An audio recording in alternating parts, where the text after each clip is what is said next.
Okay, so improvisation and almost entirely, and then we got drum machine, synthesizers, a lot of the stuff's programmed beforehand, all going into this, acting as a mixer mainly with a couple sample channels as well, and then all summing out basically to the analog heat-in effects, which is adding a little bit of drive, master compression, limiting, catching the peaks, because when you're improvising, especially with a lot of resonance on the modular, you get a lot of random peaks and jumps with modulation that's a bit outside of your control. Basically, as you move from left to right, it's going from a lot of improvised sound and experimental stuff that's sort of intermittent, bringing in like everything's manual. Moving over here is some pre-made rhythms, but I'm tweaking the drum sounds and bringing the levels up just in accordance with what the other things I'm bringing in, so a mixture of these two. And then over here, yeah, I got samples that I've made, samples that I've found, samples that I've recorded from the modular as well, and then sending MIDI out to the virus, which is then in turn coming into here, along with the Digitone, and then as I said before, summing out. I guess the same way you would treat DJing with what track comes next, it's very much the same thing, but comes down to what sound comes next.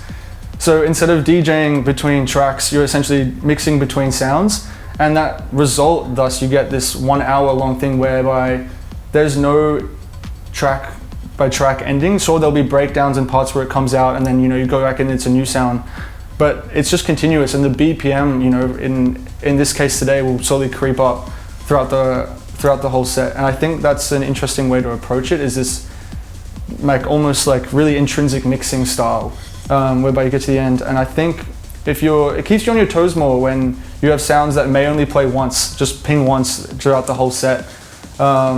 And I think that's an interesting result where you're never going to get someone being like, oh, I know that track, which for better or for worse, some people might like, some people might not like, but I think it's interesting when you're just on your toes being like, you have no idea the whole time what sound's going to come next, and you're probably never going to hear it again, along with myself. And I think that's my general philosophy with it. I would say, generally speaking, I'm playing today with more equipment than I would like to for a live set, but in this sort of environment, I think it's a great way there's no pressure and there's no time constraints to set up and sort of have a lot of flexibility and different ways to route and perform with the instruments I brought today. I would say, yeah, that's kind of it. If I could invent a piece of gear that doesn't exist yet, it would probably be something that's just very hands-on. It would be, I suppose, like an amalgamation of all of these things whereby you have the ability to have samples, like there's dedicated sample channels, because let me step back a second. You have individual sample channels, you have analog channels, synth channels, everything's incredibly hands-on.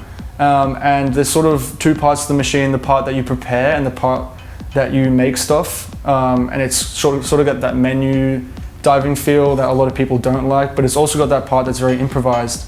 And then you have, yeah, essentially the part that's prepared and the part that's improvised all in one machine.